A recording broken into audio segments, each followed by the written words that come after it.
everybody. Welcome back to the Sleep Talks and Game Mechanics discussion video series. This episode, I got something that I think is a very, very interesting topic, and that is just what I think some of the best Pokemon are for new players to be catching. I think a lot of the stuff that I focus on this channel is very late game content, very min-max focused content, and playing the free-to-play, Sleep Sleeper series has kind of attuned me a bit more to what's more natural in the new players world, a world that I've been so disconnected from on my main account that I just kind of wanted to think about what is the best stuff for new players. If someone's joining the game today, what should they be hunting? What should they be looking for? What's going to help them to catch up to the fan base as quick as possible? So that's kind of why I made this video, or why I'm making this video today. And I think I've formatted it in a top 10 targets list for new players. So that's kind of what the point of this video is. So let's get right into it. What do I think my top 10 targets are if I was to start the game today and just look off? Now, first, we got the Igglybuff. Igglybuff should be top focus early game for a collection of reasons. So Igglybuff, what it's got going for it, Energy for Everyone else, the most powerful main skill in the game. This is only distributed to a very select group of skill specialists, and I think its distribution is very intentionally very limited. And right away, this should be one of the main things that you're catching, because just having access to Energy for Everyone is tremendously powerful. Energy management is one of the most important skills in this game, and the important things to be able to do. And without the Energy for Everyone healer, proper energy management is very, very difficult. Now, Igglybuff, it's got the unique trait. It's got two unique traits that makes it our target here. Now, there are alternatives. There's one alternative, really, at this point in the game, but it's got two stages of evolution, Jigglypuff and then into Wigglytuff. And really where the Igglybuff shines is that eventually, ideally, in the ideal world, you catch an okay Jigglypuff, you don't really put seeds into it, you hope to get skill level up M on it, and maybe like a few skill triggers. If it doesn't, it's still whatever. Catch an okay one with skill level up M, at least. And then you just use it. Get it to be a Wigglytuff and use it. Because it's... eventually you're going to get to the point where you get to Lapis Lakeside, you're going to be able to catch a Gardevoir. Literally better than Wigglytuff in every way imaginable at doing the Energy for Everyone healing job. But you can do it as early as Greengrass Island if you catch it on... if you catch it there, versus Lapis Lakeside, which is much, much later game. You're probably not looking at that for at least 6 months of playtime, maybe 7 or 8.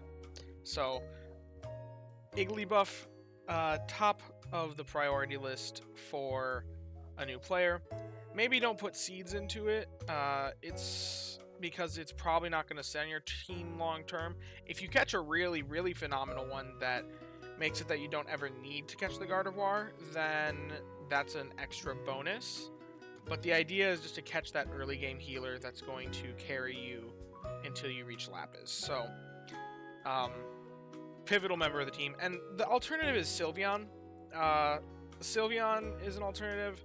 There's also Energizing Cheer Pokemon that can kind of do this job, but Energizing Cheer is a flawed skill. It oftentimes can end up wasting energy when you don't want it to, proccing on the wrong Pokemon. It also takes a lot more procs to reach the same energy output as a single Energy for Everyone proc.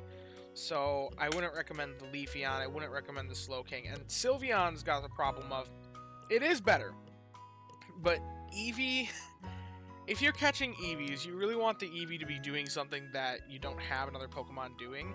If you catch the Eevee before the Igglybuff, then sure, go for it. But it also has one less level of evolution, and given that you're not really looking to dump main skill seeds into the early game healer, and you're really wanting to hold on to those for your late game Gardevoir, having just one less level from evolution is a huge deal. And that's why I say Igglybuff specifically instead of Jigglypuff. Because it's just going to be that much better to have that one extra free level. Now, something else I wanted to talk about before I really continue on is that you won't see any 16 pip Pokemon on this list. I wouldn't recommend catching 16 pip Pokemon. That's ones that have more than 16 pips to befriend, as they're harder to hunt, they're rarer to find, and oftentimes the things they do can be done better by a 5 pip Pokemon that you spend more time to catch with better sub-skills.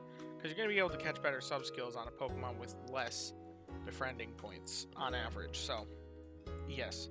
Now, next one, Caterpie. This is probably one that a lot of players would probably disagree with me, but I think it's a great early game hunt to just catch something. Don't even necessarily be looking for Berry Finding S. Just look for maybe like a little bit of speed and that's it. And then invest in the Caterpie. The reason why I suggest Caterpie is even though it looks like a late game Pokemon, being that it's bug type and bug type's likely the last island that hasn't even come out yet, it's got a very interesting trait in that its evolution requirements are stupid easy.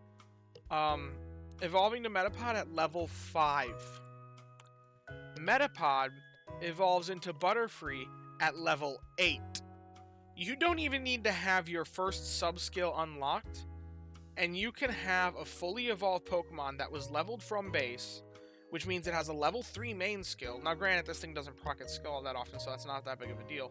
But the fact that you can have a fully evolved Pokemon that early in the game is just so good, because nothing is going to be outputting as many berries as it. If you get this thing to level 8, like let's say night 1, you catch a Caterpie, and then you just save up enough candies to evolve it into Butterfree. By the time this thing's a Butterfree, likely none of your other Pokemon have even evolved once. So this thing is going to really be able to carry you in the early game if you catch even an okay one early on. It doesn't even need to be good, because the whole idea behind it is that, yeah, it's not going to serve you long term. But in the early game, it'll give you immediate drowsy power that no other Pokemon can really offer you that early off after starting a new account. Just given that you can just get to a Butterfree ASAP. So even if you've been playing for like 3 weeks, then that may already be soon enough that you've got better options that you've already invested in a little bit and can get to the point of evolution. But if you're a brand new account, I would highly recommend to hunt, or if you see a Caterpie, just catch it, because you can have a Butterfree tomorrow. They're that easy to evolve. So, like I said, not a long-term investment, but good early game. Next one, Pichu. For those of you that don't know, Pichu, in my opinion, is top of the meta. Very top of the meta. Now, one thing that a lot of these Pokemon have had going for them is that they're available at Cyan Beach. Igglybuff and Caterpie both at Cyan Beach. Pichu, unfortunately, isn't at Cyan Beach, so maybe it's a thing that you kind of target a little bit more while at Greengrass. But if I go into the Pikachu here, you can see that Pikachu, the mid-evolution, is at Cyan Beach, which on this very specialist, it's a little bit more reasonable to catch one as a Pikachu, because it only takes 7, which is the same case with Metapod, but Pikachu is, or the Raichu, if you get it to that point, is going to last you much longer, because Raichu, unlike the Butterfree, is a very good Pokemon everywhere. For pretty much all accounts. I would even recommend late game players to be hunting Pichu to get a good Raichu, because Raichu, one of the strongest Pokemon in the game, it's got a very good ingredient list overlap, and with its really, really fast speed, that's not the case on the Pichu, but on the Raichu, its really, really fast speed allows it to produce really good berries, and it produces apples and ginger as well, which, if you look at the meal spread, is one of the best ingredients consistently across all types of desserts, early game to late game. Something also nice about apples is that when it comes to these early game meals, you can see there's one for apples, milk, honey, sausage. Apples, sausage, tomato, milk, apples, honey. None of the other ingredients are in all 3. Sausage is only in curries and salads. Honey is only in curries and desserts for these base ones.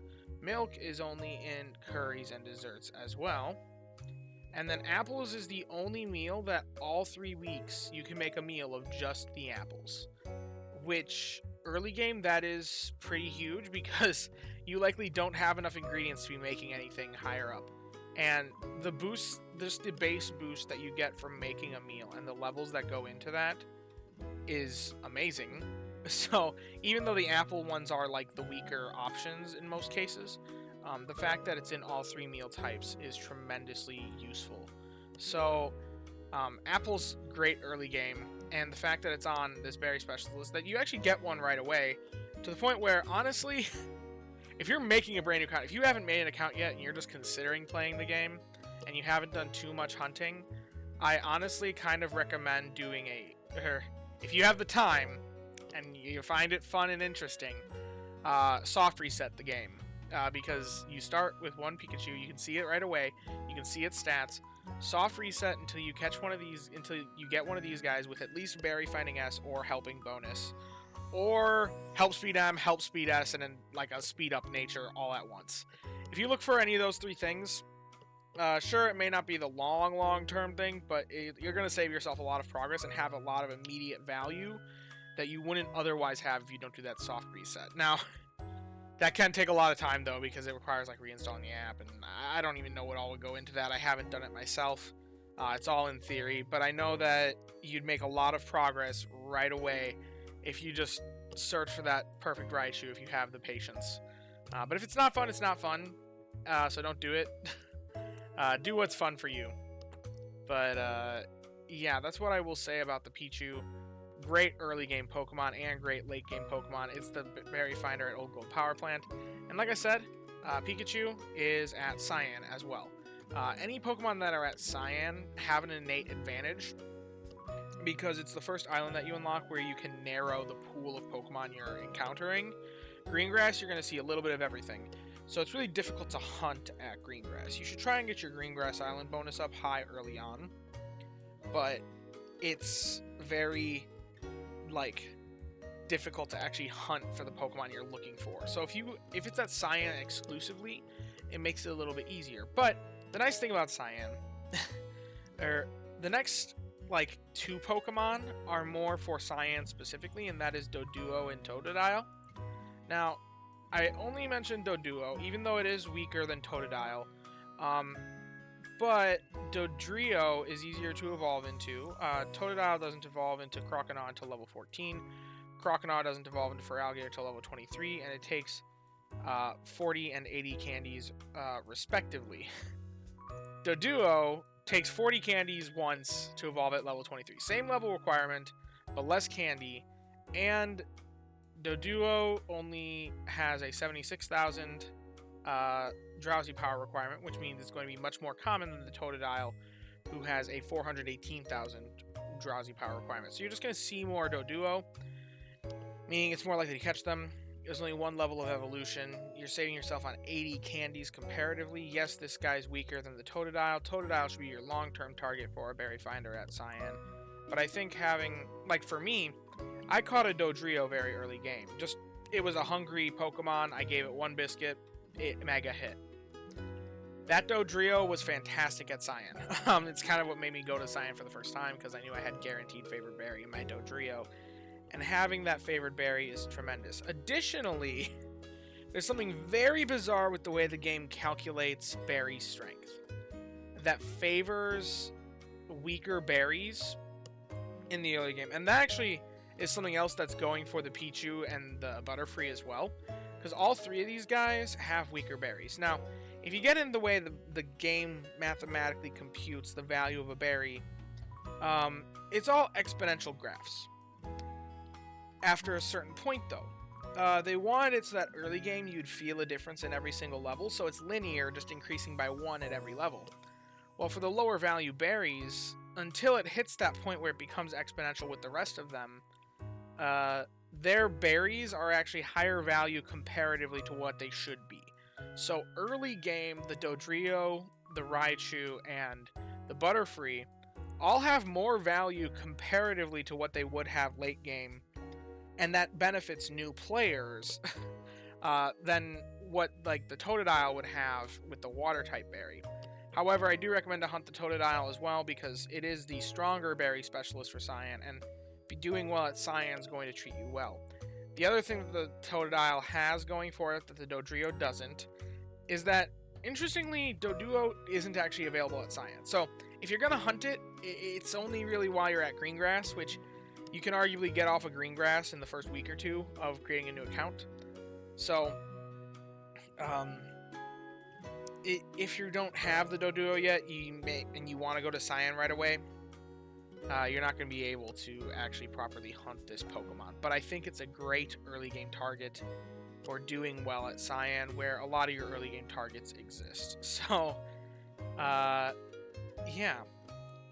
And also, something else we said. If you haven't found the healer yet, Charge Energy S, while I don't think it's a very good Pokemon, or while it's not a very good skill long term on berry specialists, early game, if you're struggling to find the Igglybuff, if you're struggling to get that early game healer, then having just that little bit of energy recovery might be more valuable than even what the Charge Strength S is on the Totodile. So a lot of things going for it early game, and yeah. So yeah, Totodile, a lot of the same stuff going for it, except for it's actually available at Cyan. It's a bit more difficult to encounter because it takes more Drowsy Power requirement. So you're probably not going to be seeing as many of them as what you would the Doduo if you're at Greengrass. But it's still a very, very powerful berry specialist. Now we're stepping over from the ones that I think are top priorities, and the next ones are more like, if you're interested in them, look out for them. But these 5, I think, are really what new players should be targeting, primarily, on a brand new account. For long-term investment, though, really you're looking at just the Pichu and the Totodile. Those are the only ones that you're going to be keeping around, so these ones may be a bit more picky on before you invest. Meanwhile, these ones you can just kind of settle with whatever you end up rolling. But then, Squirtle. So now we're getting more into ingredient specialists and things that might be a bit more difficult to justify. I say Squirtle because Squirtle has Milk Cacao. I'd say, really, if you're looking for an early game Squirtle, you're looking for an AB list, not an AA. Extra milk doesn't really help all that much on a Blastoise, because milk is not a very great ingredient, and the meals that take a lot of milk are more late game ones, like this one takes coffee, so it's not really necessary. But milk and cacao is a decent combo, especially like it can early game open up potential for things like the Sweet Scent Chocolate Cake. This carried me for quite a while in the early game because of the second Pokemon ingredient specialist I'm going to recommend, which is Bulbasaur. Bulbasaur also struggles because it's not at Cyan Beach, so maybe you give preference to Bulbasaur while you're at Greengrass, that and the Doduo, and the Pichu maybe, because they're not available at Cyan to catch. So maybe while you're there, these should be the ones you prioritize a bit more. But if you're doing some sort of ingredient game and you want to get into the ingredient game early game, I guess that's the disclosure with a lot of these ingredient specialists that I'm about to recommend, is that they're for the ingredient game, and it's going to take you longer to actually get into the ingredient game because it takes more team building. One Pokemon isn't going to do it for you. You need a collection of Pokemon to do it. If you want to make this Sweet Scent Chocolate Cake, you can have the perfect Blastoise, but you're not going to be able to make the Sweet Scent Chocolate Cake unless it's also aided by the Venusaur to make this meal. But if you get both of them, that's really powerful. Same thing is true for the Lovely Kiss Smoothie. You can actually make this one with just them, and then maybe aided with the apple production of your Raichus, if you theoretically get that. Or, the next Pokemon, Fuecoco. This is one that I didn't really think about because it wasn't around during my early game experience. Because it didn't come out until the 1-year anniversary. But after thinking through it, this is a really powerful Pokemon late game. Being involved in a lot, given that apples are involved in a lot of the late game meals in very high quantities, especially for desserts. So, also there's a decent salad here with 21.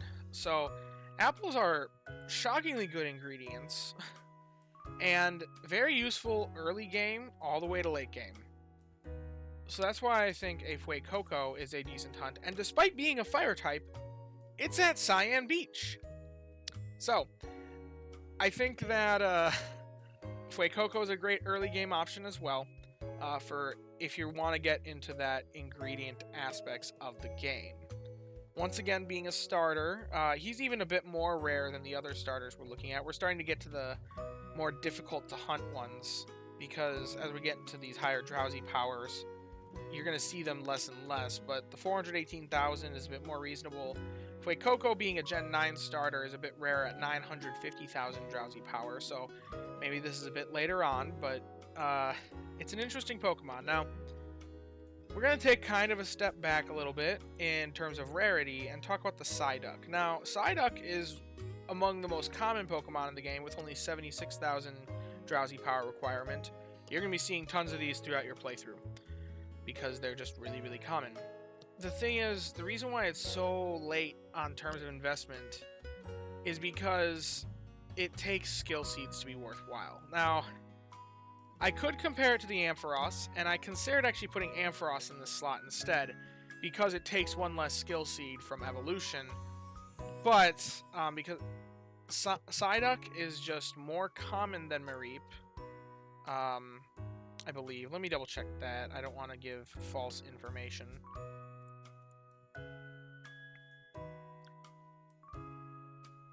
Psyduck. So let's see. If I go into the Ampharos, is it more common? The bigger thing, though, and this one I know is the case, Psyduck's at Cyan. So you're going to be encountering it a lot more. Maybe Mareep's better at what it does. Maybe you can get that extra free skill seed. But you want to spend a decent amount of time at Cyan to catch these early game Pokemon. And as you can see here, the Mareep, yeah, also 76,000. And the same tier for middle evolution. So you're going to be seeing more Mareep. So honestly, I'd say favor Mareep if you're at Greengrass. But given that Psyduck's available at Cyan Beach, I would prioritize it. I would still be catching it at Cyan. Because technically the Psyduck is better. Golduck is better at proccing its skill than what the Ampharos does. But the reason why I put it so late is because even though it is tremendously strong, it's arguably as strong as the Raichu, definitely stronger than the Caterpie. It probably should be further up here, but it takes your skill seed investment, which all of your early game skill seeds should be going towards Pokemon that are going to be long term. If you happen to catch a really good Psyduck, then go for it. But I would make sure to save in your box, or in your bag, at least 3 skill seeds, maybe even 4. Just so that when you get to Lapis and you get the Gardevoir, you invest all your skill seeds into that. Once you get the Gardevoir that you want, or that you need. If you catch an Igglybuff or Sylveon that exceeds your expectations and gets rid of the need for the Gardevoir hunt, which I've talked about kind of what that looks like in my Wigglytuff and my Gardevoir videos. You can go check out those on the Pokemon Sleep or Pokemon Review series. Then maybe you dump your skill seeds into the Wigglytuff instead. But I recommend to save at least 3 skill seeds so that when you get to Lapis, you can invest when you finally get the good Gardevoir. And especially if you're free to play, it's gonna be difficult to have 3 main skill seeds. That they're not easy to come by. So this dude's a very difficult sell for investment. I would really only recommend it for premium players early game, because you're gonna actually have those skill seeds. Those skill seeds are renewable. That's not the case with free-to-play players. So yeah, that's really what I'd say about the Golduck. I put it at number 9 though because it is tremendously strong. Skill specialists don't really care about their level. They only care about their skill level. So it's very easy to get this guy to full potential if you catch him with good sub-skills in nature. And then the final one is Wooper. I only mentioned Wooper. Now, it's the rarest Pokemon that I'm recommending here. Before that point, that was Fuecoco with 950,000 drowsy power requirement. Wooper is above 2 million, so more than twice as much as our second highest rarity. But if you manage to catch a good Wooper, mushrooms are pretty good in the meta. They're very late game, and the mushroom turn point, I think, is kind of the step over into mid game. I was talking about how this Lovely Kiss smoothie is pretty powerful, because you can make it there with like the Raichu, the Blastoise, and the Venusaur. Just 2 ingredient specialists and a berry specialists. Well, you can make a better meal with ingredients that are promoted by the berry specialist and the mushrooms from that 1 ingredient specialist. And mushrooms are like up here. If we look here, this is one that I haven't done too much with. I've worked with it a little bit, but mushrooms in the spore mushroom salad.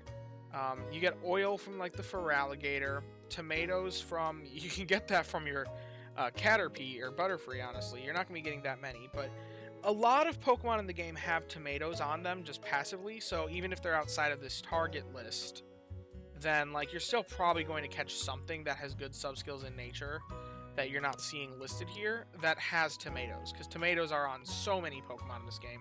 So you're probably going to have a decent supply of tomatoes as well. I'd say the case is kind of true for oil, but if not, oil is also on the Feraligatr. So you're going to be getting a lot of ingredients that synergize with the mushrooms. And I think also Spore Mushroom Curry is a very good one early game, Soft Potato Chowder. And even if you catch one with potatoes and B, potatoes are pretty good too, especially in tandem with the mushrooms. Now, you're probably not going to be making Spore Mushroom Curry if you have an A, B, X for the Wooper, for the Quagsire, because it's going to be overproducing the potatoes and not that many mushrooms. And as you can see here, you need more mushrooms than potatoes. More likely, you'll be making the Soft Potato Chowder if you can manage to catch something with milk. But yeah, overall, I wouldn't really recommend going too much into ingredients early game.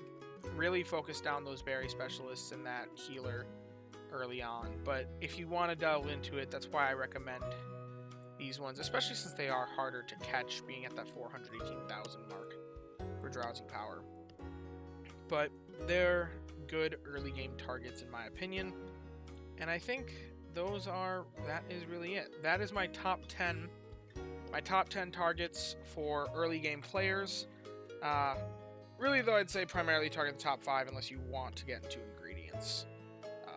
So yeah, again, that's Igglybuff, Caterpie, Pichu, Doduo, Totodile. Those are the top 5 that I really recommend focusing down the most.